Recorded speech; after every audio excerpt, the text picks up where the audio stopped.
اگر غلطی سے گر جائے یا کوئی بچہ اس کا ورق پھاڑ دے تو کیا کفارہ ہوگا؟ اہلیہ علیم الدین انڈیا سے۔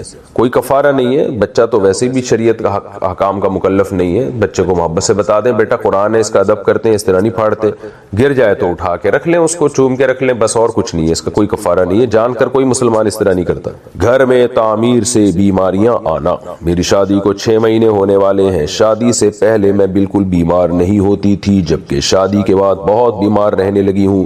میرے سسرال میں ایک کمرہ تھا جسے انہوں نے بیچ میں دیوار کھڑی کر کے 2 کمرے کروا لیے تھے۔ اس کے بعد سے ان کے گھر میں بھی بہت پریشانیاں آ رہی ہیں اور میری طبیعت بھی ٹھیک نہیں رہتی۔ اس بارے میں رہنمائی فرمائے دیں۔ اس کا شادی سے یا گھر کے کمرے سے یا کمرے کے بیچ میں دیوار کھڑی کرنے سے کوئی تعلق نہیں ہے، وہ ویسے ہی آپ کسی وجہ سے بیمار ہوں گی۔ ہاں، شادی کے بعد اگر بیماریاں زیادہ آ رہی ہیں تو دیکھیں کہ ایسا تو نہیں ہے کہ میاں کی وجہ سے کوئی ٹینشن مل رہی ہو، سسرال میں کوئی ٹینشن مل رہی ہو۔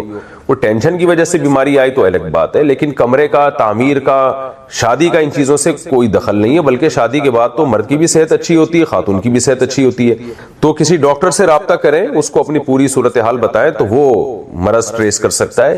گھر کی تعمیر کا بہرحال اس سے کوئی تعلق نہیں۔ اب کمرہ ایک تھا، اسی کو بیچ میں دیوار کھڑی کر کے ہو سکتا ہے بہت چھوٹا کمرہ بن گیا ہو، دم گھٹ رہا اس کے اندر، اس لیے بیماریاں ہو رہی ہوں، تو وہ ڈاکٹر ہی بتا سکتا ہے آپ کے گھر کو دیکھ کے یا گھر کی بات سن کے کہ کیوں پریشانی آ رہی ہے۔ بال کو روحانی چکر نہیں ہے یہ، اور نہ کوئی کمرے کا یا تعمیر کا اس سے کوئی تعلق۔ 2 دفعہ سورت یا تحیات پڑھ لی تو کیا حکم ہے؟ اگر نماز میں 2 دفعہ سورت پڑھ لی یا دوبارہ تحیات پڑھ لی تو اس سے نماز پر کوئی فرق تو نہیں پڑے گا۔ سورت اگر 10 دفعہ بھی پڑھ لی تو کوئی ہر فرق نہیں پڑتا، لیکن تحیات اگر 2 دفعہ پڑھ لی تو جان کر پڑھی ہے تو نماز واجب الاعادہ ہے، بھولے سے پڑھی ہے تو سجدہ سہو کرنا پڑے گا۔ مرحوم والدہ کے پیسوں سے کیا ہم قرض دے سکتے ہیں؟ میں نے کچھ سال پہلے کسی کو قرض دیا۔ اس وقت میں بینک میں جاب کرتی، میری والدہ کا بھی انتقال ہو چکا ہے تو میرے پاس سیلری کے پیسے بھی ہوتے تھے، یعنی والدہ کا انتقال بھی پہلے ہی ہو گیا تھا، اور میری والدہ کے پیسے بھی میرے پاس رکھے ہوئے ہوتے تھے۔ اب مجھے یہ قرض کی رقم واپس مل گئی ہے، اب میں وہ رقم استعمال کر سکتی ہوں یا نہیں؟ کیونکہ مجھے یاد نہیں کہ میں نے وہ قرض اپنی تنخواہ سے دیا تھا یا اپنی والدہ کے پیسوں سے۔ مسز اورنگزیب کراچی سے۔ دیکھیے، آپ نے اگرچہ اپنی والدہ کے پیسوں سے قرض دیا تھا، لیکن نیت تو آپ کی یہی تھی نا کہ بعد میں یہ پیسے میں اپنی جیب سے ادا کروں گی۔ جیسے بعض دفعہ یہ ہوتا ہے کہ ایک رقم انسان کے پاس پڑی ہوئی ہے، اٹھا کے کسی کو دے دیتا ہے یہ سوچ کے کہ اس کی جگہ میں اپنے پیسے ڈال دوں گا، تو چونکہ بدلے میں آپ کی نیت یہ تھی کہ سودی بینک سے جو آپ نے پیسے کمائے ہیں وہ آپ اس کی جگہ دیں گے، تو پھر وہ حرام پیسوں سے ہی قرض کہلائے گا، وہ یعنی 3rd پرسن کے لیے نہیں، آپ کے لیے۔ اور وہ قرض جب واپس آیا ہے تو آپ نے جو واپس لیا ہے تو وہ ظاہر ہے یہی سوچ کے واپس لیا ہے کہ جو ناجائز پیسے سامنے والے کو دیے ہوئے تھے وہ آپ کے پاس ریٹرن گھوم کے آ گئے۔ تو جتنے پیسے آپ نے قرض میں دیے تھے، کیونکہ وہ آپ نے بہرحال سودی بینک سے کمائے تھے، تو وہ پیسے ویسے بھی آپ کے ذمہ واجب یعنی تصدق تھے وہ، تو اس لیے اتنی رقم چاہے وہ رقم کر دیں یا وہ کھا لیں، لیکن اس کے بدلے کوئی دوسری رقم دے دیں تو آپ اور اس دعوت میں یہ بات پہنچ گئی کہ کوئی ایک ایسا مذہب ہے جو یہ دعویٰ کرتا ہے کہ ایک اللہ ہے ہم سب کو پیدا کرنے والا، اور ہم پر لازم ہے کہ ہم اس اللہ کی مان کے چلیں، اور اس نے اپنے بندوں کے لیے آسمان سے قانون نازل کیا ہے، لہذا قانون ساز انسان نہیں ہے، قانون ساز کون ہے؟ اللہ ہے۔ غیر مسلم میں اور مسلم میں فرق کیا ہے؟ مومن میں اور کافر میں؟ مومن کہتا ہے ہماری قانون اللہ پہلے بنا چکا ہے، اور غیر مسلم کہتا ہے ہمارے قوانین اسمبلیاں بنائیں گی۔ ہم کہتے ہیں اسمبلی کا کام اللہ کے بنائے ہوئے قانون کو بولو بھائی نافذ کرنا ہے، اور کسی قانون کی تشریح میں کوئی اختلاف ہو تو پھر اس میں اسمبلی کا سہارا، یا کوئی قانون ایسا ہے جس میں شریعت نے آزادی دی ہے، جیسے آپ کو ریڈ پہ بریک لگانی ہے اور گرین پہ چلنا ہے، تو یہ قانون ایسا ہے کہ جس کا انتظامیہ سے تعلق ہے، مینجمنٹ سے۔ اس میں اسلام نے ہمیں یہ تو بتایا کہ انتظام سے رہو، لیکن انتظام یعنی ایک ڈسپلن سے رہو، یہ تو اسلام نے بتایا، مگر اس ڈسپلن کا طریقہ کیا ہوگا یہ ہماری رائے پہ چھوڑ دیا۔ کیا خیال ہے؟ تو قانون بنتے ہوئے کہا جاتا ہے بھائی جب بتی لال ہوگی تو سب کو، اگر قانون بنا دیا جاتا کہ ہری پہ چلنا ہے، ہری پہ رکنا ہے اور لال پہ چلنا ہے، تو ہم اس کو فالو کرتے۔ ان کو کہا جاتا ہے اباحت اصلیہ، کچھ چیزیں ایسی ہیں جو اللہ نے مباح رکھی ہیں، انسانوں پہ چھوڑ دی ہیں کہ تم بنا لو خود ہی، یہ تمہاری اپنی ثواب دید پر ہے، سمجھ رہے ہو نا؟ چونکہ وہ اس کا حلال و حرام سے تعلق نہیں ہے۔ وہ تو ہر دور کے لحاظ سے اس میں چینجنگ ہوتی رہے گی. تو اس لیے شریعت چونکہ قیامت تک کے لیے آئی ہے تو بہت ساری چیزوں میں شریعت نے انسانوں کو آزادی دے دی کہ بھئی یہ تم خود فیصلہ کر لو ماحول کے لحاظ سے, معاشرے کے لحاظ سے. سمجھ رہے ہیں؟ تو ملک کو اسمبلی کی جو ضرورت ہوتی ہے اس کی بہت بڑی وجہ یہ ہوتی ہے کہ جن چیزوں میں اسلام نے ہمیں آزاد رکھا ہے اس میں اسمبلی فیصلہ کرتی ہے بھئی بجلی کے ریٹ بڑھانے ہیں, یا اسلام نے یہ تو کہہ دیا حکومت کو کہ تمام گھروں میں بجلی پہنچانا تمہاری, بولو بھائی, ذمہ داری. ریٹ کتنے ہوں گے یہ اللہ نے نہیں بتائے. آٹے کے ریٹ کیا ہوں گے, چینی کے کیا ہوں گے, بتائے وہ بھی اللہ نے ہے, لیکن وہ بھی پھر معیشت کی طرف میرا بیان چلا جائے گا.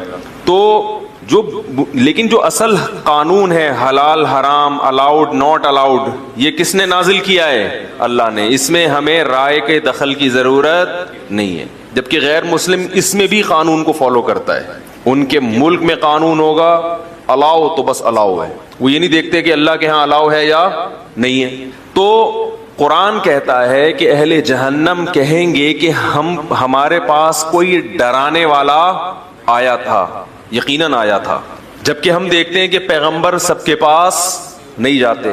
تو پتہ یہ چلا, اسی سے ملتی جلتی ایک اور آیت ہے قرآن میں. قرآن کہتا ہے کہ ہم اہل جہنم سے کہیں گے اولم نعمرکم ما یتذکر فیہ من تذکر وجاءکم النذیر, کیا ہم نے تمہیں اتنی عمر نہیں دی تھی کہ جس میں تم سمجھ جاتے اور تمہارے پاس ڈرانے والا بھی آیا. یعنی عقل سے فیصلہ کرا لیتے تو بھی درست نتیجے تک پہنچتے. اتنی ایج تمہیں ملی ہے کہ جس میں تمہیں سوچنے کا موقع, کیونکہ بچپن میں موت واقع ہو جائے تو پھر وہ مکلف نہیں ہے, تو سمجھنے کا ہم نے تمہیں موقع بھی دیا اچھے اور برے کا, اور تمہارے پاس ڈرانے والا بھی آیا, حالانکہ ہر ایک کے پاس پیغمبر نہیں آتے. تو پتہ یہ چلا کہ اللہ کی دعوت کہ اس نے اپنے بندوں کے لیے آسمان سے کچھ نازل کیا ہے, یہ دعوت کسی بھی ذریعے سے کسی کے کان تک پہنچ گئی تو اللہ کی حجت اپنے بندوں پر تمام ہو گئی. حجت تمام ہونا سمجھتے ہیں بھائی, عدالت جب کسی کو گرفتاری کے وارنٹ بھیجتی ہے یا نوٹس بھیجتی ہے کہ آپ نے عدالت میں حاضر ہوں, آپ کے خلاف مقدمے کی سماعت ہو رہی ہے. بھائی وسیم بھائی نے کیس کیا سلیم کے خلاف, تو سلیم بھائی کے گھر عدالت جائے گی, دروازہ کھٹکھٹائے گی, میں جج صاحب ہوں, سلیم بھائی, وسیم بھائی نے کہا ہے کہ آپ نے اتنے پیسے کھائے ہوئے, آ جائے عدالت میں, آپ کے خلاف کیس ہے. عدالت کیا بھیجتی ہے؟ نوٹس. عدالت کا ایک نمائندہ آئے گا, بیل بجائے گا, آپ کو نوٹس دے گا, اس پہ سگنیچر کریں کہ ریسیو ہو گیا ہے. بات آ رہی ہے سمجھ میں؟ سگنیچر کریں کہ ریسیو ہو گیا ہے. چونکہ یہ عدالت کے نمائندے 2 نمبر بھی ہوتے ہیں, تو بعض دفعہ یہ مکمکہ کر لیتے ہیں کہ اتنے پیسے دے دو, میں کہہ دوں گا کہ وہ ملک سے باہر ہیں, ایسا بھی ہوتا ہے. تو پھر وہ عدالت کیا کہتی ہے, بھائی نوٹس دیوار پہ چپکا دو اور اخبار میں اناؤنس بھی کر دو, کہیں نہ کہیں تو پڑھے گا نا اخبار میں, کوئی اس کا ریلیٹو پڑھے گا, یار تمہارا نام آج میں نے اخبار میں دیکھا, سلیم بھائی کا نام آیا ہوا تھا اخبار میں, تو فوراً کان کھڑے ہوتے ہیں, کیا لکھا تھا عدالت نے وارنٹ جاری کیے. تو یہ بھی نہیں ہوگا تو گیٹ کے قریب عدالت کیا لگا دیتی ہے؟ نوٹس. کیونکہ بھائی کبھی نہ کبھی گھر تو آؤ گے نا.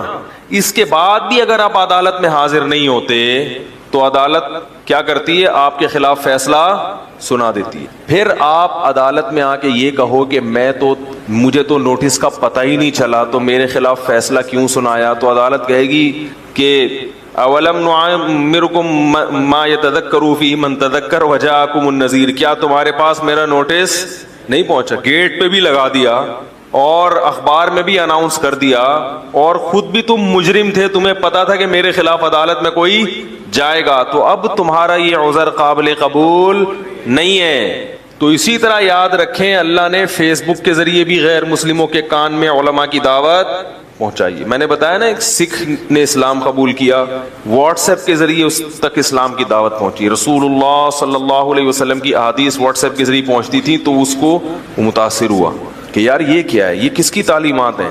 میں آپ کو عجیب بات بتاؤں, ایک آغا خانی نے, کئی سال پرانی بات ہے, اسلام قبول کیا, ایک دن فضائل اعمال کی تعلیم میں کہیں بٹھا دیا کسی نے, اس میں کچھ اخلاقیات کی باتیں تھیں, اخلاقیات, تو اس کو بڑی اچھی لگی کہ یار یہ تو بڑے اچھے اخلاق کی ایک باتیں سکھائی جا رہی ہیں اس میں. تو اس نے کیا کیا کہ تھوڑی سی ریسرچ کی, تو پھر اسلامی فقہ کا مطالعہ کرنا شروع کیا اس نے کہ اسلامی قانون پڑھوں میں. جب قانون پڑھا تو ظاہر ہے یہ جو ائمہ اربعہ ہیں امام ابو حنیفہ، امام مالک، امام شافعی، امام احمد بن حنبل، انہی کا قانون مدون ہوا ہے نا، جو انہوں نے ریٹن فارم میں تو یہی لوگ لے کر آئے ہیں اسلامی قانون کو.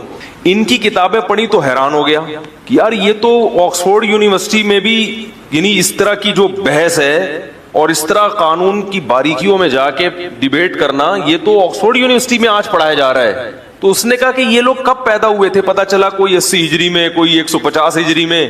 اس نے کہا یار یہ اس دور میں کسی باطل مذہب کے ماننے والے اتنا اچھا لا مرتب نہیں کر سکتے جب دنیا اندھیروں میں پڑی ہوئی تھی اور اسلام قبول کیا اس نے. اس نے کہا اس دور میں اتنی تہذیب کہاں سے آ گئی کہ ایسا پورا ایک لا ریٹن فارم میں لکھ کے چلے گئے وہ لوگ.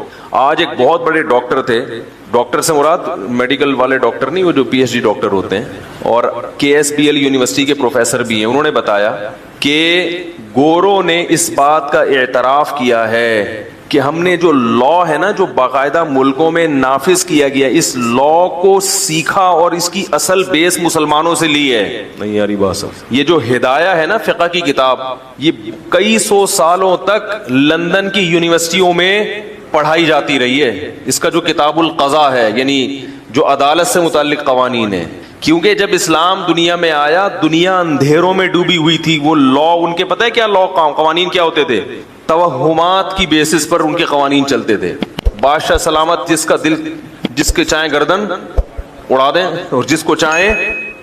لا تو جب ہونا کہ جب کوئی بادشاہ بھی تو کسی چیز کا پابند ہو. بادشاہ کیا سمجھتا تھا اپنے آپ کو؟ مختار کل، جس کو چاہے گردن اڑا دی، بس جو بادشاہ نے کہہ دیا وہ قانون ہے. کوئی مرتب کچھ بھی نہیں تھا.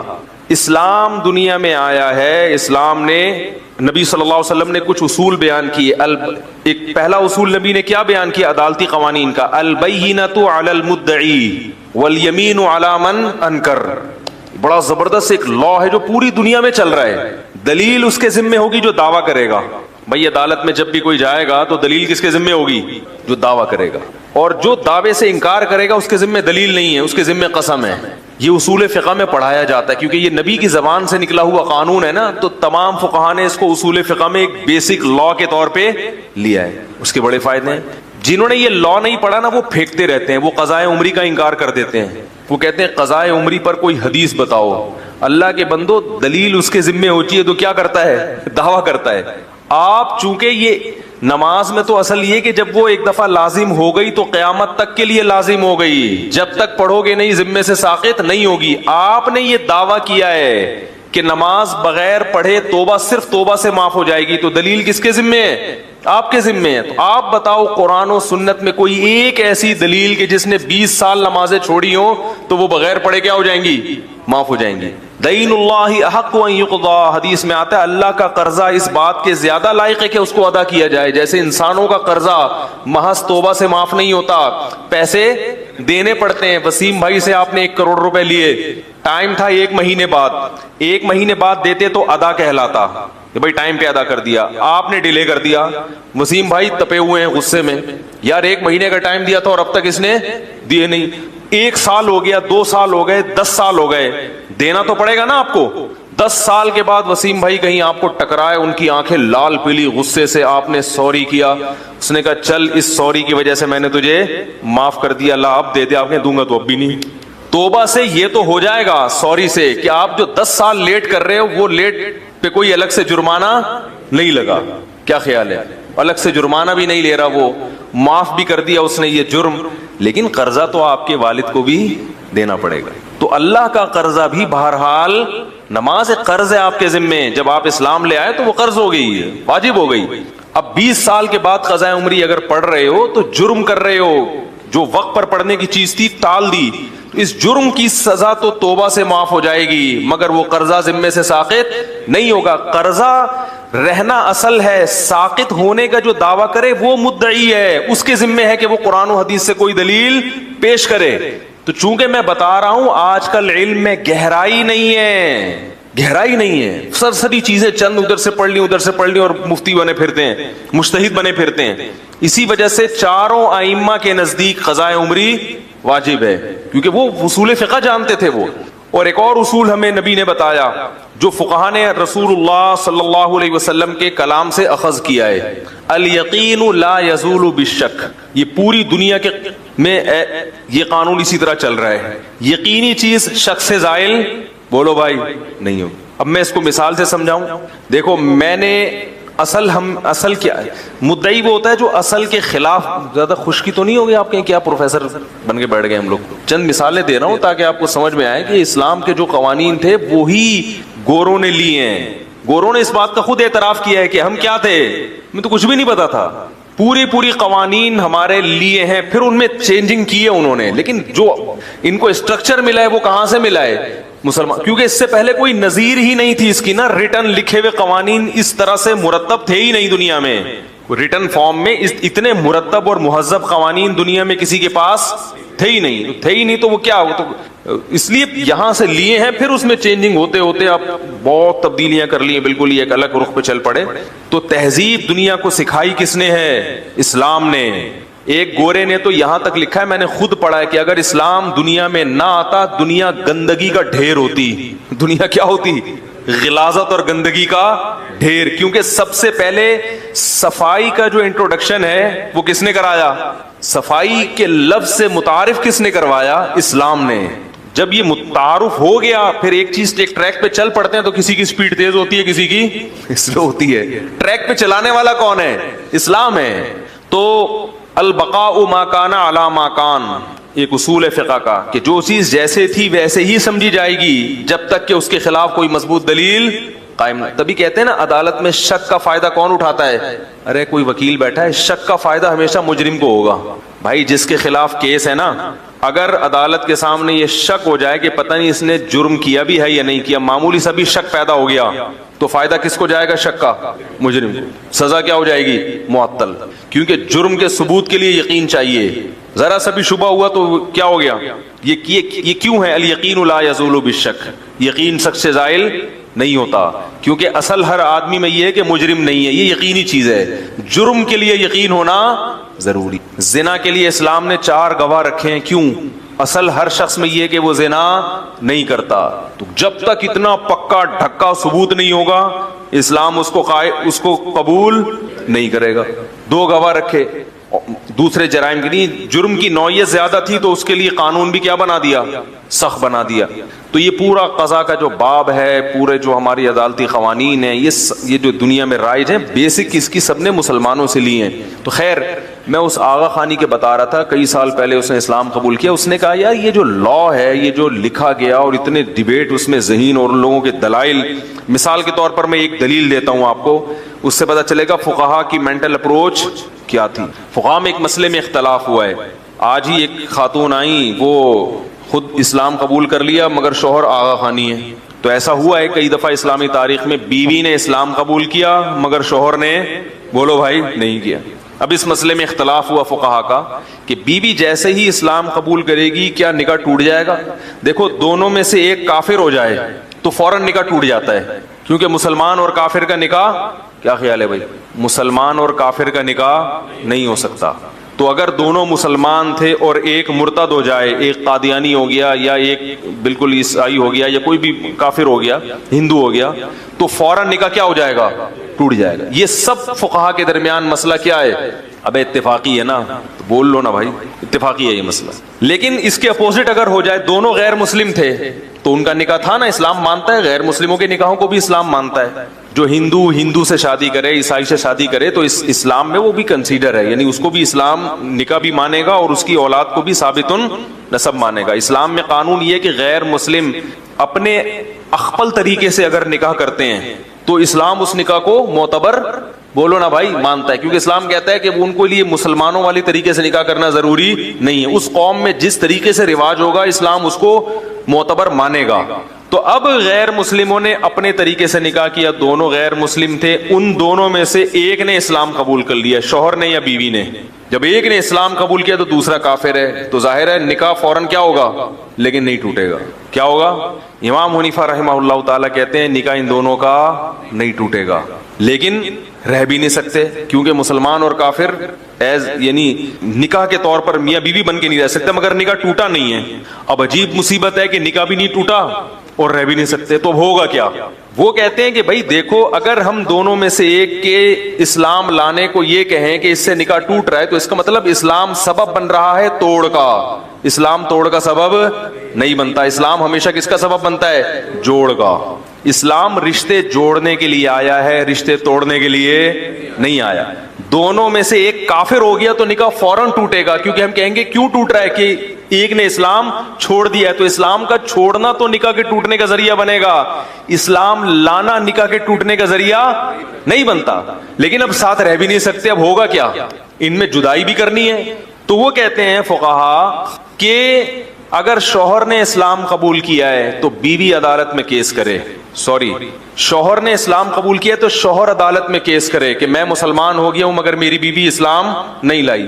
بیوی نے اسلام قبول کیا تو بیوی عدالت میں کیس کرے کہ میں نے اسلام قبول کیا مگر میرا میاں اب تک مسلمان نہیں ہوا. تو عدالت اس کے شوہر کو بلائے گی اور کہے گی کہ تم اسلام قبول کرو کیونکہ تمہاری بیوی کیا ہو گئی ہے؟ مسلمان. اگر وہ اسلام قبول کرے تو اچھے بچوں کی طرح گھر جاؤ کیونکہ نکاح ٹوٹا نہیں تھا. اگر وہ قبول نہ کرے تو عدالت اس بیس پہ نکاح کو ختم کرے گی کہ اسلام پیش کیا گیا مگر اس نے اسلام کو رد کر دیا, تو اسلام کی پیشکش کو رد کرنا یہ نکاح کو توڑنے کا ذریعہ بنے گا. بہت مشکل ہے یار, رینجرز کا کیس ہے یہ, فوج بلوانی پڑے گی سمجھانے کے لیے. یعنی ایک اسلامی عدالت نے ایک شخص پہ باقاعدہ اسلام کو پیش کیا کہ تمہاری بیوی اسلام قبول کر چکی ہے, اس کو اسلام سمجھ میں آ گیا ہے, تم اپنا گھر بسانا چاہتے ہو تو تم بھی کیا ہو جاؤ, اسلام میں داخل, کلمہ پڑھو گے, جاؤ دونوں اچھے بچوں کی طرح جیسے پہلے زندگی گزارتے رہو. اگر وہ کہے مجھے نہیں چاہیے تو اسلام کہے گا پھر آپ کا نکاح عدالت کیا کہے گی؟ عدالت ختم کرے گی. اس بیس پر نہیں کہ بیوی مسلمان ہو گئی, اس بیس پہ کہ اس پر حکومت نے اسلام کی پیشکش کی اور وہ اپنا گھر بسانے کے لیے تیار نہیں ہوا. تو کسی بھی چیز کی جو علت ہے وہ ایسی تلاش کی جاتی ہے جو اس حکم کے بالکل مطابق ہو. تو یہ تو ایک میں نے فقہ کی مثال دی, ایسی درجنوں مثالیں ملتی ہیں جب بحث ہوتی ہے نا مسائل پہ کہ اس کے دلائل پہ, تو بڑی تو وہ آغا خانی مسلمانوں بولا یار اس دور میں, آج سے 1300 سال پرانی باتیں ہیں یہ, اس دور میں کہاں سے اتنی تہذیب آ گئی اور کہاں سے لوگوں نے اتنا کچھ سیکھ لیا. تو یہ محمد صلی اللہ علیہ وسلم کی برکات تھیں. آپ صلی اللہ علیہ وسلم کی پاس خود نبی امی تھے, ایک دن بھی اسکول میں یا مدرسے میں نہیں پڑھا, لکھنا نہیں جانتے, پڑھنا نہیں جانتے, مگر جو قانون دنیا کو دے کے گئے ہیں وہ قانون کس نے فالو کیا؟ گورے نے فالو کیا ہے. وہ آج بھی دنیا میں جب ڈیبیٹ ہوتی ہے نا مختلف قوانین, تو اس میں اسلامی قوانین کو باقاعدہ ایک ویلیو دی جاتی ہے کہ اسلام اس بارے میں بولو بھائی کیا کہتا ہے. لیکن چونکہ لوگ مانتے نہیں ہیں اس لیے اس کو غلط تو قرار دے دیں گے, مگر اسلامی قوانین کی اتنی ویلیو آج بھی 1400 سال گزرنے کے بعد بھی برقرار ہے کہ بحث میں اس کو موضوع بحث لایا جاتا ہے کہ ذرا یہ بھی دیکھ لیں کہ اسلام اس بارے میں کیا کہتے ہیں. اور عجیب بات آپ کو بتاؤں, مزید گہرائی میں جاؤ گے تو آپ دنیا کے جتنے قوانین ہیں اس کو جب اسلام سے کمپیئر کرو گے تو آپ کو لگے گا جو اسلام کہہ رہا ہے نا 100% وہی صحیح ہے, حالانکہ آپ کو پہلی نظر میں وہ 100% بولو نا یار غلط لگ رہا ہوگا. چھوٹی سی مثال دے دو, بہت معمولی, رہنے دیں پھر وہ ٹاپک چینج ہو جائے گا. اسلام پر سب سے زیادہ اعتراضات یہی ہوتے ہیں نا, شادیاں وادیاں مسلمان کرتے ہیں اور مسلمان میں کیا یہ عورتوں کو آدھی وراثت, یہی ہے نا اسلام پہ جو اعتراضات کیے جاتے ہیں. عورتوں کو آدھی وراثت ملتی ہے اور عورتوں کو گھروں میں قید کر کے رکھتے ہیں, خود جاب کرتے ہیں, عورتوں کو جاب نہیں کرنے دیتے. یہ اسلام پہ بڑے بڑے بنیادی کیا ہیں. کسی کا فون آیا کسی غیر مسلم ملک سے, میں ملک کا نام نہیں لیتا, انہوں نے کہا میری بچی اسکول جا رہی ہے, پورا اسکارف لیتی ہے, تو اس کو وہاں اسکول میں جو غیر مسلم ٹیچرز ہیں انہوں نے اسلام کے خلاف ورغلانا شروع کر دیا. اب وہ بچی کا دماغ کیا ہو رہا ہے؟ خراب. ورغلان ہوئی تم اسکارف کیوں لیتی ہو؟ مسلمان جو ہے نا مردوں کو تو چہرہ چھپانے کی وہ نہیں ہے اور عورتوں کو عورتیں اسکارف لیں, یہ تو عورتوں کو کیا کیا اسلام نے. اب وہ ٹیچرز جو ہے نا غیر مسلم ٹیچرز مسلسل اس بچی کا ذہن کہ تمہیں آدھی وراثت کیوں دی ہے, بھائی کو 1 لاکھ ملیں گے اور بہن کو کیا ملے گا 50,000, یہ تو ظلم ہے. اور اسلام نے مرد کو گھر کا سربراہ کیوں بنایا ہے بھائی؟ عورت کو, مرد اور عورت دونوں کیا ہونے چاہیے؟ اسلام نے دونوں کو جاب کرنا چاہیے, شوہر بھی. پھر وہ ٹیچر نے کہا دیکھو میں بھی جاب کرتی ہوں اور میرے شوہر بھی جاب کرتے ہیں, مجھے بھی آزادی اور میرے شوہر کو بھی آزادی. تو وہ جنہوں نے مجھے فون کیا وہ بہت پریشان کہ یار میرے بچی کی کیا لگ رہی ہے, بالکل ایمان سے ہاتھ دھو رہی ہے. اتنا پروپیگنڈا. پھر یہ بھی کہا کہ تم لوگ کے ملکوں میں مردوں کو تو 4 شادیوں کی اجازت ہے, عورتوں کو اجازت نہیں ہے. وراثت پہ اور جو ایکویلٹی, یعنی وہ بار بار یہ کہ اسلام میں مرد اور عورت میں ایکویلٹی ایکول کیوں نہیں ہے, برابر کیوں نہیں ہے. تو میں نے ان سے کہا, میں نے کہا اپنی بچی کو کچھ آپ خود سمجھائیں اور کہیں کہ اب ٹیچر سے بحث کیا کرو. پہلی بات, اسلام میں عورت کی ذمہ داری شوہر کے کندھوں پہ ڈالی ہے, تو یہ عورت کی ذمہ داری بڑھائی ہے یا کم کر دی ہے؟ بولو بھائی. اسلام یہ جو ٹیچر پڑھا رہی ہے نا, اسلام اس کے میاں کو کہہ رہا ہے کہ اس کا بھی خرچہ کون اٹھائے گا؟ تم اٹھاؤ گے. تو یہ تو عورت پر احسان کیا یا ظلم کیا؟ احسان کیا. دوسری بات اس نے کہی کہ وہ اسلام کہتا ہے عورت گھر میں قید رہے. میں نے کہا قید جیل خانے میں ہوتی ہے, گھر میں نہیں ہوتی. قید کا لفظ استعمال کر کے نا نفسیاتی متاثر کیا جا رہا ہے. دیکھو بندہ مرد بھی ساری دنیا میں گھومتا ہے, سکون کہاں کے ملتا ہے؟ گھر میں. تو کیا قید خانہ ہے؟ آپ آفس سے شام کو گھر بھاگتے ہو نا جلدی, بھائی شام کو آپ صدر یا ٹاور سے واپس آؤ تو واپسی پہ کس قدر رش ہوتا ہے. دوپہر کو آؤ گے رش نہیں ہوگا. شام کو رش کیوں ہوتا ہے؟ سب تاجر دکانیں بند کر کے گھر بھاگ رہے ہوتے, قید ہونے کے لیے بھاگ رہے ہیں گھر میں. وہ ان کو پتا ہے کہ دکان میں ہم قید تھے, گھر میں کیا ہوں گے؟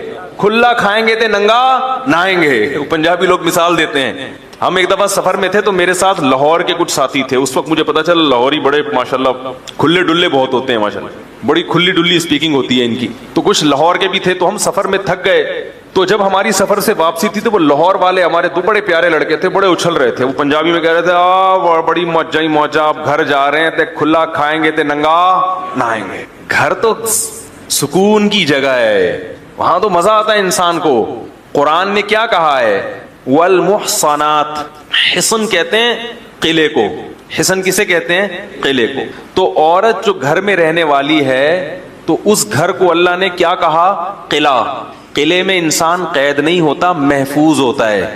بات آ رہی؟ فوج جو قلعہ بناتی ہے نا اپنے لیے, وہ قید ہونے کے لیے نہیں بلکہ دشمن سے اپنی حفاظت کے لیے. تو اسلام نے عورت کو مردوں کی ہوس کا نشانہ بننے سے بچانے کے لیے گھر کی 4 دیواری میں محفوظ کیا ہے, قید نہیں کیا. تو میں نے ان کو بولا کہ اپنی بچی سے کہو کہ اس ٹیچر سے کہیں کہ جو بھی مس یا جو بھی ٹیچر جو بھی ہیں, جو بھی وہ لقب ان کو دے کے خطاب کرتی ہیں, کہ آپ کی عورتیں محفوظ نہیں ہیں, مسلم عورتیں. باقی اسلام نے یہ تھوڑی کہا کہ اس میں وہ چارپائی سے باندھ دو ان کو, پردے کے ساتھ جا سکتی ہے جہاں بھی جائیں, شوہر کی اجازت کے ساتھ, شوہر کو پتا ہو, تاکہ نگرانی بھی تو ہو نا. جہاں پھول ہوتے ہیں تو کانٹے اللہ نگرانی کے لیے پیدا کرتا ہے کہ نہیں کرتا؟ تو اسلام نے یہ مان لیا ہے کہ عورت پھول کی طرح ہے, لہذا اس کے گرد مردوں کے کانٹے ہوں گے جو اس کی حفاظت کریں گے. غیر مسلم عورت کو پھول ماننے کے لیے تیار ہے ہی نہیں. صحیح ہے نا؟ اس گراؤنڈ ریئلٹی کے منکر ہیں وہ, اس حقیقت کے منکر ہیں. یہ تو دنیا میں مثال دی ہے, خوبصورت پھولوں کے گرد کیا لگے ہوتے ہیں؟ کانٹے. کریلے میں کانٹے, کریلے کی بیل میں کانٹے ہوتے ہیں, ایک کریلے کی حفاظت کے لیے 10 کانٹے. کریلا خود اتنا کڑوا ہوتا ہے کہ وہ خود ہی حفاظت ہو رہی ہوتی. مرد کی حفاظت کے لیے کانٹوں کی ضرورت نہیں ہے, لیکن عورت کو اللہ نے پھول کی طرح بنایا تو اس کی حفاظت کے لیے مردوں کا پہرا لگا دیا. غیر اس کا باپ, اس کا بھائی, اس کا شوہر, اس کا بیٹا, اس کا بھتیجا, اس کا چچا. تو اب وہاں تک پہنچنے کے لیے ان تمام سنگلاخ چٹانوں کو عبور کرنا پڑے گا. ابا بھی دیکھے گا ٹیڑھی آنکھ سے, بھائی بھی دیکھے گا ٹیڑھی آنکھ سے. ہے بھائی, ہمارے لیے تو حلال طریقے سے یعنی رشتہ لے کے جا کے گھر سے لے کر آنا بڑا مشکل کام ہے, اور ان کے ہاں حرام اتنا سستا ہو گیا, اتنا سستا کہ اتنی عزتیں لٹتی ہیں ان ملکوں میں عورتوں کی. جو ریپ ہوتا ہے, جو جبری زنا ہے, اس کے کیسز اتنے زیادہ ہیں, ان کا میڈیا ان کیسز کو ہائی لائٹ نہیں کرتا. ہمارے ایک رشتے دار نے کسی غیر مسلم ملک کے بارے میں اپنی آنکھوں سے دیکھا, کہہ رہے میں نے ایک بچی دیکھی بالکل ینگ 15 سال کی, بہت خوبصورت, لیکن ذہنی توازن خراب تھا. ایکسٹرا آرڈینری وہ خوبصورت تھی. کہہ رہے وجہ کیا تھی؟ اس کے ساتھ خوبصورتی کی وجہ سے جبری زنا 15 سال کی عمر میں اتنی بار ہو چکا تھا کہ وہ ذہنی توازن کھو بیٹھی. ہمارے یہاں کوئی اگر اتنی زیادہ خوبصورت ہوگی تو اتنے ہی اونچے خاندان میں جائے گی. کیا خیال ہے بھائی؟ اس کے رشتے پھر کہاں سے آئیں گے؟ بڑے بڑے گھرانوں سے. تو وہ عزت کے ساتھ رخصت ہو کے, میں نے دیکھا ہے کہ بڑی غریب لڑکیاں, لیکن حسن و جمال بہت زیادہ تھا, تو گئی بہت اونچے خاندانوں میں. وہ عزت ملی ان کو, صالح اولاد ملی, پورا محبت ملی ان کو. تو رنگ رلیوں پہ زمانے کی نہ جانا اے دل، یہ خزاں ہے جو باندازے بہار آئی ہے. یہ صرف باتیں ہیں، حقائق نہیں ہیں. تو میں نے کہا ان سے کہو اپنی ٹیچر سے کہیں کہ اسلام نے عورت کو جو کہا ہے نا کہ جاب حرام نہیں کی اسلام نے، لیکن عورت کو کہا ہے کہ تمہاری ذمہ داری کون اٹھائے گا؟ شوہر اٹھائے گا. اور یہ جو وراثت آدھی دی ہے، میں نے کہا وراثت آدھی دی مگر ذمہ داری، بھائی دیکھو ایک آدمی کا انتقال ہوا، 17 بھائی ہیں، بیٹا اور ایک ان کی بہن ہے، 3 لاکھ روپے فار ایگزامپل چھوڑے یا 3 کروڑ روپے چھوڑے اسے. 2 کروڑ کس کو ملے؟ بھائی کو. اور 1 کروڑ کس کو ملا؟ بہن کا. جب بھائی کی شادی ہوئی تو شادی پہ خرچہ کس کا ہے؟ 2 کروڑ میں سے اس نے اپنی شادی پہ بھی خرچ کیا، مہر بھی دیا، گھر ارینج کیا دلہن کے لیے. کیا خیال ہے؟ دلہن کے لیے گھر بھی ارینج کیا، پھر گیس بجلی کا بل بھی، پھر سارا جہیز بھی اپنے خرچے پہ ڈالا، پھر بیوی کا سارا نان نفقہ اور اولاد کا سارا خرچہ کس کے ذمے ہے؟ اس 2 کروڑ والے کے ذمے. تو اس کے 2 کروڑ کی ایسی کی تیسی ہو گئی. اور اس کی جو بہن جب جس گھر میں گئی ہے تو اس کے پاس 1 کروڑ کیا 1 ارب بھی ہو، 1 ارب روپے بھی ہو، تو بھی اس کا سارا خرچہ کس کے کندھے پہ ہے؟ شوہر کے. اس کے ہونے والے بچوں کا خرچہ کس کے کندھے پہ ہے؟ شوہر کے ذمے. عورت کتنی ہی مالدار ہو، اپنے بچوں کا خرچہ بھی عورت پر لازم نہیں ہے. یورپ میں عورت سے بھی خرچہ لیا جاتا ہے بچے کے لیے، اسلام میں بچے کے لیے خرچہ عورت سے نہیں لیا جاتا. بچے کی ساری ذمہ داری مرد پہ. اس کے 1 کروڑ قیامت تک بچے رہیں گے. کیا خیال ہے؟ اور اس کے 2 کروڑ کی واٹ لگ جائے گی تھوڑے دنوں میں. تو اگر اللہ ہم سے پوچھتا، آپ لوگوں سے پوچھتا، ہم کہتے ہیں اللہ ہمیں اس کو تو 1 کروڑ بھی تو زیادہ دے رہا ہے اگر عقل سے سوچا جائے. اور یہ بھی اسلام نے اس وقت دیا 1 کروڑ اس کو جب پوری دنیا میں عورت کو وراثت میں 1 دھیلا بھی کوئی دینے کے لیے تیار نہیں تھا. اور خواتین کے حقوق کی کوئی عدالتیں بھی نہیں تھیں کہ نبی محمد صلی اللہ علیہ وسلم اگر عورت کو وراثت میں حق نہ دیتے، دنیا میں کوئی بھی نبی کے خلاف آواز نہیں اٹھاتا. خود خواتین بھی آواز نہیں اٹھاتی کیونکہ وہ اس کلچر سے مانوس تھی کہ وراثت میں عورت کا حصہ نہیں ہوتا. عرب عورت کو حصہ نہیں دیتے تھے. ایک امی جس کو نہ لکھنا آتا ہو نہ پڑھنا آتا ہو، ایسے قانون بتا کر دنیا کو چلا گیا کہ جب بھی باپ مرے گا بیٹی کو کتنا ملے گا؟ اس میں سے آدھا حصہ بیٹی کو ملے گا. عرب تو عورت کو 1 دھیلا نہیں دیتے تھے. بہنوں کا بتا دیا اگر بیٹیاں نہیں ہیں تو میت کی بہن کو ملے گا. عرب کہتے تھے ہم بیٹی کو نہیں دیتے، بہن کو کہاں سے دے دیں؟ تو اسلام نے کیا کہا کہ بیٹیاں اگر بیٹا بیٹی نہیں ہے تو کس کو ملے گا؟ بھائی بہنوں کو. بھائی نہیں ہے تو صرف بہنوں کو ملے گا. تو کتنا بڑا حق بیان کیا. تو گورے عورت کو حصہ تو دیتے ہیں مگر عورت پر اتنی ذمہ داریاں ڈال دیتے ہیں کہ وہ حصہ اس کے کسی کام کا نہیں رہتا. تو باقی وہ شادیاں مادیاں بھی، وہ پھر میں ٹاپک چھیڑوں گا تو پھر وہ شادیوں کی طرف چلا جائے گا. مرد کو دی عورت کو اجازت نہیں دی، اس کی بھی بڑی زبردست لاجک ہے. تو خیر، تو اگر آپ اسلام کے قوانین کو آج بھی دنیا کے دیگر قوانین سے کمپیئر کرو تو اسلام کا پلہ، یعنی اتنی ترقی کے باوجود بھی اسلام نے جو 1400 سال پہلے لا دیا تھا وہ لا آج بھی قابل عمل ہے، اور صرف وہی قابل عمل ہے. اس کے علاوہ سب باتیں ہیں. تو باتیں کرنے پر گورنمنٹ کی طرف سے کوئی پابندی بولو بھائی نہیں ہے. باتیں کر لو بیٹھ کے. تو اب میں وہ اصل اس کی طرف آتا ہوں. تو اللہ نے کیا فرمایا کہ جہنمی کہیں گے اے اللہ ہمارے پاس ڈرانے والا آیا تھا. تو یہی تو ہے، کبھی میری کوئی تقریر پہنچ جائے گی، کبھی مولانا طارق جمیل صاحب کی پہنچ جائے گی، کبھی عرب کے کسی عالم کی پہنچ جائے گی، کبھی فیس بک کے ذریعے کوئی پیغام پہنچ جائے گا جو غیر مسلم کو اپیل کرے گا یار کوئی بات ہے، کچھ ہے. تو جو عقل مند ہوں گے، جن کے دل میں خوف ہوگا، جو کامیابی حقیقی معنوں میں چاہتے ہیں، وہ اس پہ ریسرچ کریں گے تو وہ کامیاب ہوں گے. اور جو تحقیق نہیں کریں گے وہ پھر قیامت کے دن کہیں گے اے اللہ ہمارے پاس ڈرانے والا آیا تھا، فکذبنا ہم نے اس کا انکار کیا، وقلنا اور ہم نے یہ جرم کیا، ہم نے یہ کہا ما نزل اللہ من شیء اللہ نے آسمان سے کچھ بھی نازل نہیں کیا. پچھلے ہفتے میں نے بیان میں کہا تھا نا ہندوؤں نے کیا قانون پاس کیا ہے. تو وہ جو بےہودہ قانون انڈیا کی عدالت نے پاس کیا ہے وہ اس لیے کہ وہ سمجھتے ہیں کہ اللہ نے اپنے بندوں کے لیے کچھ بھی نازل نہیں. اب الٹے قوانین بیٹھ کے کیا کر رہے ہیں؟ بنا رہے ہیں. تباہ ہو رہے ہیں اور تباہ ہوتے چلے جا رہے ہیں. تو ہندوستان کی جو حالات ہیں نا، جو خاص طور پر وہاں کے جو متعصب ہندو ہیں یا جو بھی ایجوکیٹڈ لوگ بھی ہیں، چونکہ مذہب نہیں ہے تو ان کا فیملی سسٹم تباہ. میں تھائی لینڈ میں تھا نا، تو وہاں ایک انڈیا سے آئی ہوئی فیملی ملی, انہوں نے کہا کہ ہم انڈیا کو چھوڑ کر بینکاک میں آ گئے ہیں, یہاں ہمارے لیے اپنے فیملی سسٹم کو بچانا آسان ہے بنسبت انڈیا کے. کہہ رہے ہیں انڈیا میں باپ دادا کا احترام, مسلمانوں میں تو ہے جو مذہب کو مضبوطی سے فالو کرتے ہیں, ورنہ کہہ رہے ہیں عمومی کلچر یہ ہے کہ ابا دادا کا احترام ختم. لڑکیاں جب نیکریں پہنیں گی, چڑیاں پہنیں گی, کالج میں ایک ایک کے 10 بوائے فرینڈ ہوں گے اور لڑکوں کے 10 گرل فرینڈ ہوں گی, تو پھر یہی کلچر ہوگا بھائی.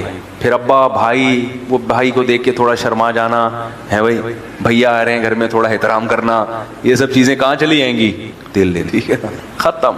عزت احترام نہیں, باپ دادا کیا, ابا کیا, اماں کیا, بوڑھے کا کتنا احترام ہے. بوڑھا تو بہت, اس کو تو اس کی تو شکل پہ دیکھ کے رحم آتا ہے بوڑھے کی, خود دل چاہتا ہے اس کو عزت دو, لیکن نہیں دیتے لوگ عزت, مذاق اڑاتے ہیں اس کا, تو ضمیر مر جاتا ہے, ضمیر مردہ ہو جاتا ہے جب انسان مذہب سے دور ہوتا ہے. اس لیے میں کہتا ہوں, آج میری کسی سے بحث ہو رہی تھی, وہ کہتے تھے کہ ہم لوگ انڈیا کے کلچر ہمارے یہاں آیا تو ہمارا فیملی سسٹم تباہ ہو رہا ہے. میں نے کہا نا نا نا نا, انڈیا کا فیملی سسٹم بھی گوروں کی وجہ سے تباہ ہو رہا ہے, اور ہمارا اتنا تو نہیں ہو رہا کیونکہ ہم مذہب کو, لیکن جاؤ اسی سمت میں رہے ہیں. تو انڈیا کا جو ہندوؤں کا جو اپنا فیملی سسٹم تھا وہ بہت مضبوط تھا. وہ مذہب تو ہم نہیں صحیح مانتے ہندو مذہب کو, لیکن ان کا جو ان کی عورتوں میں بہت سخت پردہ ہوا کرتا تھا. ہندو مذہب میں بے حیائی, بولو بھائی, الاؤڈ نہیں تھی, پردہ تھا بہت سخت. ان کے وہ ادب احترام, ابا دادا اور پرمپرا جو ان کی مخصوص الفاظ ہوتے ہیں, ہماری پرمپرا ہے. لیکن وہ ویسٹرن کلچر نے اس تمام سیٹ اپ کو کیا کر دیا, کیونکہ گورے نے ترقی کی ہے تو شیطان نے ایک دماغ میں وسوسہ ڈال دیا کہ جو بھی ترقی یافتہ قوم ہوتی ہے وہ سیدھے راستے پہ بھی ہوتی ہے. یہ بہت بڑا وسوسہ ہے جو کس نے ڈالا ہے. دیکھو ترقی کسے کہتے ہیں, مختلف شعبوں میں آپ کو کوئی عہدہ مل گیا تو آپ نے اس فیلڈ میں ترقی کر لی. ایک آدمی غریب تھا, ایک کے پاس دولت آ گئی تو ہم کہتے ہیں یہ ترقی یافتہ ہے. یعنی جو بھی لوگوں سے دنیا میں آگے نکل گیا, تعلیم میں, عہدے میں, پیسے میں, تو ہم اس کو کیا کہتے ہیں, ترقی یافتہ. تو میرے بھائی ترقی یافتہ ہونا بالکل ایک الگ چیز ہے, سیدھے راستے پہ ہونا بالکل ایک. ترقی یافتہ ایک زانی, چور, شرابی, گھٹیا آدمی بھی ہو سکتا ہے, مگر سیدھے راستے پہ چلنے والا کبھی ترقی کرتا ہے اور کبھی ترقی نہیں کرتا. تو میں کہتا ہوں ہندوؤں سے کہ تم جس قوم کو فالو کر رہے ہو وہ ترقی یافتہ تو ہیں, وہ سیدھے راستے پہ نہیں ہیں, وہ خود ڈوب چکے ہیں. ان کے ہاں خودکشی کا ریشو انڈیا سے بھی زیادہ ہے. ہندوستان میں جو خودکشی کا ریشو ہے وہ ان کنٹریز کے مقابلے میں کم ہے. جو ترقی یافتہ ممالک ہیں ان میں خودکشی کا ریشو زیادہ ہے. اس کا مطلب وہ نیچر پہ نہیں ہے سکون, کیونکہ نیچر پہ ہوتے تو سکون ہوتا نا. تو آپ ان سے سائنس ٹیکنالوجی ضرور لیں. ابھی میرا مغرب کے بعد بھی کہیں بیان تھا, وہ کچھ لوگ بیٹھے ہوئے تھے, میں نے ان سے ایک بات کی, وہ سارے زیادہ تر یو ایس اے وغیرہ سے آئے ہوئے تھے لوگ نا. میں نے کہا دیکھو میرے پاس بھی لوگ کال کرتے ہیں, مفتی صاحب میرے گردے میں درد, آتے ہیں اس قسم کی کالس, مفتی صاحب میں بہت دنوں سے پریشان ہوں, میرے گردوں میں درد ہو رہا ہے, میں کیا کروں. میں کہتا ہوں بھائی گردے کے درد کا میرے سے مجھے کیا پتا, یہ گردے کڈنی کے اسپیشلسٹ کے پاس جاؤ نا, کیا خیال ہے. تو مجھ سے کوئی گردے کے بارے میں پوچھے گا تو بے وقوف ہوگا کہ نہیں ہوگا. اسی طرح کسی انجینئر کے پاس آ کے آپ یہ پوچھیں کہ میرے پھیپھڑوں میں تکلیف ہے, تو وہ انجینئر کہے گا بھائی میں پلک پانا لے کر آتا ہوں. تو وہ میکینک ہے, وہ کہہ رہا ہے میں پلک پانا لے کر آتا ہوں, آپ کے پھیپھڑوں کو اسکرو سے ٹائٹ کر دیتا ہوں. میں یہی کر سکتا ہوں. بھائی یہ ڈاکٹر کی فیلڈ ہے, یہ میکینک کی نہیں ہے. اسی طرح جو میکینک کا کام ہے وہ انجینئر نہیں جانتا, انجینئر کا میکینک نہیں جانتا. ہم یہ سمجھتے ہیں کہ جس کو اللہ نے ایک فن دے دیا تو اس کو اللہ نے سارے فنون دے دیے. بھائی گورا سائنس اور ٹیکنالوجی کے میدان میں آگے بڑھا ہے, تو سائنس اور ٹیکنالوجی کا علم گورے کے پاس ہے, سیدھے راستے کا علم گورے کے پاس نہیں ہے, وہ ہمارے پاس ہے. وہ ہمارے پاس کہاں سے آیا, اس لیے کہ پیغمبروں پر ہی ہم ایمان لے کر آئے ہیں. سیدھے راستے کا علم کس کے پاس ہوتا ہے, پیغمبروں پر. پیغمبروں کے پاس سائنس ٹیکنالوجی کا علم نہیں ہوتا. ایک بادشاہ نے رسول اللہ صلی اللہ علیہ وسلم کی خدمت میں ایک حکیم بھیجا تھا, طبیب, صحابہ کا علاج کرانے کے لیے. تو آپ نے یہ نہیں فرمایا کہ طب میں تم سے زیادہ جانتا ہوں, ہمیں حکیم کی ضرورت نہیں. آپ نے فرمایا ٹھیک ہے, ہدیہ قبول کیا.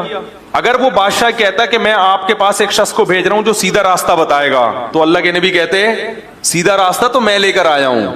تو اس بادشاہ کو سیدھا راستہ نبی نے دکھایا, مگر حکیم کس نے بھیجا, بادشاہ نے. ایک اور مثال دیتا ہوں, حدیث میں آتا ہے نہا رسول اللہ صلی اللہ علیہ وسلم عن الغیلہ. غیلہ کہتے ہیں عربوں میں عادت تھی کہ جب ایک بچے کی ولادت ہوتی تھی نا تو وہ کہتے تھے فوراً حمل اگر ٹھہر جائے گا تو پہلے بچے کا دودھ خراب ہو جائے گا، لہذا وہ وقفہ کرتے تھے کہ کچھ عرصے وقفہ ہو تاکہ پہلا بچہ 2 سال دودھ مکمل کرے پھر پریگننسی ہو، کیونکہ بچے کا دودھ مکمل نہیں ہوگا تو بچہ کیا ہو جائے گا؟ کمزور۔ تو آپ صلی اللہ علیہ وسلم نے صحابہ کو اس کا حکم دیا کہ ایسا کرو، لیکن پھر آپ نے اس حکم سے رجوع کیا، آپ نے فرمایا اہل فارس، حالانکہ وہ آگ کی پوجا کرتے تھے، فرمایا نبی نے کہ اہل فارس اپنے بچوں کے درمیان ایسے وقفہ نہیں کرتے، اس کے باوجود بھی ان کے بچے کیا ہوتے ہیں؟ صحت مند ہوتے ہیں۔ تو نبی یہ والی چیز کس سے لے رہے ہیں؟ پرشین سے، جو آگ کی پوجا کرتے تھے، جن کا ہدایت سے دور دور کے بھی کوئی تعلق نہیں تھا۔ تو کیا مطلب؟ گویا نبی نے بتا دیا کہ اس فیلڈ میں وہ ہم سے، دنیا کے لحاظ سے وہ ہم سے، عرب تو ترقی کو جانتے ہی نہیں تھے نا، تو دنیا کے لحاظ سے تو وہ بڑی طاقتور حکومتیں ہیں، انہوں نے اس فیلڈ میں ہم سے ترقی زیادہ کی ہے، جب ان کے بچوں کو نقصان نہیں ہو رہا تو ہمارے بچوں کو بھی نقصان نہیں ہوگا۔ اور پھر آج میں نے بھی چائلڈ اسپیشلسٹ سے پوچھا، وہ کہتے ہیں ماں کا دودھ بچے کے لیے 6 مہینے ضروری ہے، 6 مہینے کے بعد ماں کے دودھ کی ویلیو اتنی زیادہ، پھر روٹی کی ویلیو، اس لیے میں کہتا ہوں بچوں کو 6 مہینے کے بعد روٹی کا ٹکڑا پکڑا دیا کرو، بولا بیٹا آپ روٹی پہ آ جا ڈائریکٹ، کیونکہ بچہ پھر بھی اگر دودھ پیتا ہے نا تو پیٹ بھر جاتا ہے، پھر وہ روٹی نہیں کھاتا، بھوک ختم ہو جاتی ہے، جب روٹی نہیں کھائے گا تو بڑا نہیں ہوگا۔ چائلڈ اسپیشلسٹ نے مجھے یہ بھی بتایا، اس نے کہا دیکھو مولوی صاحب آپ اگر روزانہ 2-2 کلو دودھ پی لو تو کیا طاقت آئے گی جسم میں؟ روٹی کھانا چھوڑ دو اگر۔ میں نے کہا نہیں بھائی وہ تو مرنے لگیں گے۔ اس نے کہا روٹی میں اللہ نے کیا رکھی ہے؟ دودھ ایک ایکسٹرا چیز ہے، کھانچا وانچا اگر کہیں میدے کا خالی رہ گیا ہے، جو روٹی وہاں تک پہنچ نہیں سکی، تو کھانچے بھرنے کے لیے کیا کیا جاتا ہے آخر میں؟ دودھ پی لو۔ دودھ اصل نہیں ہے، یہ جو جانوروں کو جو چارہ کھلایا جاتا ہے نا، ایک وقت تک بچے کو، جانور کے بچے کو دودھ پہ فوراً دانے پہ لے آتے ہیں۔ تو میں نے مویشی والوں سے پوچھا، وہ کہہ رہے ہیں اگر بچے کو، بکری کے بچے کو دانہ نہ کھلائیں تو وہ موٹا تازہ نہیں ہوتا۔ تو مائیں بھی بچوں کو دودھ پلا پلا کے نا، نقصان یہ ہوتا ہے کہ وہ روٹی نہیں کھاتے۔ ہاں روٹی پہلے کھلاؤ پھر دودھ پلاؤ، اس کو پہلے پیٹ بھر کے روٹی کھانا سیکھے وہ، پھر ایکسٹرا میں دودھ بھی ضرور، بہت فائدہ مند چیز ہے۔ تو رسول اللہ صلی اللہ علیہ وسلم نے یہ علم کہاں سے لیا؟ اہل فارس سے۔ تو پتہ یہ چلا کہ ہدایت کس کے پاس ہے؟ محمد صلی اللہ علیہ وسلم کے پاس۔ ہاں وہ جو حکیم بھیجا نا بادشاہ نے کہ صحابہ کرام بیمار ہوں گے تو یہ علاج کرے گا، تو آپ نے قبول کیا وہ حکیم کا تحفہ، مگر وہ حکیم سارا دن بیٹھ کے مکھیاں مارتا رہتا تھا، اس کے پاس کوئی مریض ہے بھائی نہیں۔ تو لوگوں نے پھر، اس نے وہ حیران ہوا کہ یہ مسئلہ کیا ہے، کوئی بیماری نہیں ہوتا ان میں۔ پھر اس نے تجزیہ کیا تو انہوں نے کہا یہ لوگ جب تک شدید بھوک نہ لگے کھاتے نہیں ہیں، جب تک شدید بھوک نہ لگے کھانا کھاتے نہیں ہیں، اور جب تھوڑی سی بھوک رہ جاتی ہے تو چھوڑ دیتے ہیں پیٹ بھر کے۔ تو یہ ایک ایسا نسخہ ہے کہ اس کی وجہ سے بیماریاں دور ہو جاتی ہیں۔ آج کل جو بیماریاں ہیں نا، پھوڑنے کی وجہ سے ہیں۔ کھانے سے انسان بیمار نہیں ہوتا، بیمار ہوتا ہے، بولو بھائی، پھوڑنے سے۔ ہم لوگ کھاتے نہیں ہیں، ہم کیا کرتے ہیں؟ پھوڑتے ہیں۔ ہمارا بس نہ چلے پلیٹ بھی کھا جائیں، وہ تو چونکہ اسٹیل کی، کانچ کی ہوتی ہے، وہ پیٹ میں اتر نہیں سکتی، ورنہ بچے کھا جائیں لوگ ایسے کھایا جاتا ہے، اس لیے بیمار ہوتے ہیں، اٹھتے ہی نہیں۔ جب تک بالکل اب ڈر ہوتا ہے نا پھٹ جائیں گے دھماکے، تو پھر ہاتھ روکتے ہیں۔ تو یہ بڑا نسخہ ہے کہ جب تک شدید بھوک نہ لگے کھاؤ نہیں، اور پیٹ بھر کے نہ کھاؤ۔ جب بھوک تھوڑی سی، اس میں زیادہ نہیں، بہت تھوڑی سی، ابھی 1-2 نوالے اور کھانے کا دل چاہ رہا ہے تو بس 1-2 نوالے چھوڑ دو، تو وہ اگلے وقت میں تو جلدی ہضم بھی ہو جائے گا، بھوک بھی زیادہ لگے گی۔ خیر، تو رسول اللہ صلی اللہ علیہ وسلم نے سائنس کا علم کہاں سے، یہ جو ایک چھوٹی سی سائنس تھی یہ کہاں سے لیا؟ اہل فارس سے۔ تو میرے بھائی، اگر وہ اہل فارس کہتے چونکہ آپ نے یہ چیز ہم سے لی ہے کہ بھائی یہ بچوں میں وقفہ کتنا ہونا چاہیے، نہیں ہونا چاہیے، یہ چونکہ آپ نے ہم سے سیکھا ہے، لہذا اب ہم آپ کو بتائیں گے کہ نکاح کا کیا طریقہ ہے بھائی، اور تجارت کیسے کرنی ہے، نماز کیسے پڑھنی ہے، پڑھنی بھی ہے کہ نہیں پڑھنی ہے، اور عدالتی مدینہ کی ریاست کے لیے جو لا مرتب ہوگا وہ کون لکھے گا؟ ہم لکھیں گے۔ تو آپ صلی اللہ علیہ وسلم قبول کر لیتے؟ آپ کہتے مجھے اللہ نے سیدھے راستے کو بتانے کے لیے دنیا میں بھیجا ہے۔ سیدھا راستہ صرف کس کے پاس ہے؟ محمد صلی اللہ علیہ وسلم کے پاس، دنیا میں کسی کے پاس نہیں ہے۔ محمد صلی اللہ علیہ وسلم نے فرمایا لو کان موسیٰ حیا لما وسعہ الا اتباعی، آج اگر موسیٰ بھی زندہ ہوں اور دنیا میں آ جائیں تو جب تک میری شریعت کو فالو نہیں کریں گے وہ بھی کامیاب نہیں ہو سکتے۔ تبھی تو نبی کا درجہ سب سے زیادہ ہے تمام پیغمبروں میں، کہ اب کوئی بھی پیغمبر اگر زندہ ہو کے آ جائے اس دنیا میں دوبارہ تو بھی وہ حضرت عیسیٰ جب قرب قیامت میں آئیں گے تو کس کی شریعت کو فالو کریں گے؟ محمد صلی اللہ علیہ وسلم کی۔ تو نبی صلی اللہ علیہ وسلم کے پاس ہے سیدھا راستہ، تو وہ گوروں کے پاس نہیں ہے. تو نبی کے جانشین کون ہوتے ہیں؟ علماء کی دو قسمیں، اہل حق بھی اہل باطل بھی. وہ کسی نے اعتراض کیا غیر مسلم نے کہ اس کو اسلام کی دعوت دی کسی نے، تو وہ کہہ رہا ہے یہ تم لوگ دیوبندی بریلوی مسئلے تو حل کرو پھر ہم اسلام لائیں نا، تمہارے تو اپنے اتنے مسائل ہیں، ہمیں کیا پتا دیوبندی ٹھیک ہے کہ کون ٹھیک ہے. غیر مسلم سمجھ میں آ رہا ہے وہ غیر مسلم نے کیا کہا کہ تمہارے تو اپنے اتنے فرقے ہیں، ان میں کون سا والا ٹھیک ہے. میں نے کہا جب دنیا میں اتنے سارے مذاہب میں آپ کو یہ پتا چل سکتا ہے کہ یہ والا مذہب ٹھیک ہے، تو اس مذہب میں جو اتنے فرقے ہیں ان میں یہ نہیں پتا چل سکتا کون سا فرقہ ٹھیک ہے؟ کیا خیال ہے بھائی؟ یہ نہیں پتا چل سکتا. رہا یہ کہ یہ مسلمانوں میں فرقے کیوں ہیں، تو بھائی جیسے دنیا کی ہر قوم میں اچھے بھی ہوتے ہیں برے بھی ہوتے ہیں، تو مسلمانوں میں بھی اچھے بھی ہوتے ہیں. اور بولو بھائی، بعض جگہوں پر تو دیوبندی بریلوی ناموں کی وجہ سے اختلاف ہے، حقیقت میں ہے ہی نہیں، اور جہاں ہے تو اس میں آپ تحقیق کر لو، بیٹھو. اللہ نے حق کو اتنا واضح رکھا ہے کہ چند دن اہل حق کی صحبت میں کوئی بیٹھے گا. یہ نہیں کہ ایک کلپ وہاں سے سنا اور فتویٰ جڑ دیا. میں نے بتایا کہ علماء دیگ کے چاول کی طرح نہیں ہوتے کہ دیگ میں چاول تھوڑے سے چیک کیے اور پوری دیگ پر صحیح ہونے کا حکم لگا دیا. وہ تو اس لیے لگایا جاتا ہے کہ پوری دیگ اگر چکھے گا تو کھلائے گا کس کو؟ پھر چک چک کے پوری دیگ ہی ختم کر دی. ہاں بھائی ہر چاول پک چکا ہے لیکن اب ختم بھی ہو چکا ہے چکھنے میں. تو اس لیے دیگ میں 2-4 چاول چیک کیے جاتے ہیں اور کہا جاتا ہے کہ صحیح ہے. لیکن علماء کو چیک کرنے کا یہ طریقہ نہیں ہے کہ مفتی صاحب طارق مسعود صاحب کا ایک کلپ آپ نے سن لیا اور وہ بھی کسی نے کاٹ کے. پرسوں ایک آدمی سے میرا پھڈا ہوتے رہ گیا، مجھے کہہ رہے آپ کے کلپ کے نام آپ نے کتنے بےہودہ رکھے ہیں، اور پھر اس نے ایک فحش سا نام لیا کہ آپ نے اس میں یہ لکھا ہے یہ کلپ اس موضوع پر آپ کا بیان ہے، ایک بہت ہی بےہودہ موضوع. میں نے کہا وہ آپ نے وہ بیان سنا بھی ہے؟ کہہ رہے نہیں سنا نہیں ہے. میں نے کہا سن کے دیکھو اس میں اس موضوع کی بات ہے ہی نہیں. کہہ رہے پھر نام ایسا کیوں رکھا؟ میں نے کہا میں نے نہیں رکھا. یوٹیوب کے چینل والے پیسے کمانے کے لیے ایسے یعنی اٹریکٹیو نام رکھتے ہیں کہ پبلک اس نام کو دیکھ کے فوراً کیا کرے؟ کلک کرے، چاہے وہ ٹاپک ہو یا نہ ہو. جب ایک دفعہ وہ کلک کرتے ہیں تو ان کو بیان میں مزہ آنے لگتا ہے، پھر وہ ٹاپک نہیں بھی ہوتا تو پورا سن لیتے ہیں. میں نے کہا یہ میں نہیں کر رہا، یہ کون کر رہا ہے؟ تو اتنی بدگمانی، ایک آدمی پر فتویٰ بھی لگا دیا، حالانکہ سب کو پتا ہے کہ یہ یوٹیوب کے چینل تو یہ کرتے ہیں یہ کام، فحش تصویریں بھی لگا دیتے ہیں. ایک نے کہا آپ ہٹاتے کیوں نہیں؟ میں نے کہا کس کے پاس جائیں بھائی، کس کو جا کے بتائیں تو ہٹا بھائی تو یہ لگا نام چینج کر. تو وہ کچھ چیزیں تو کنٹرول میں آ جاتی ہیں.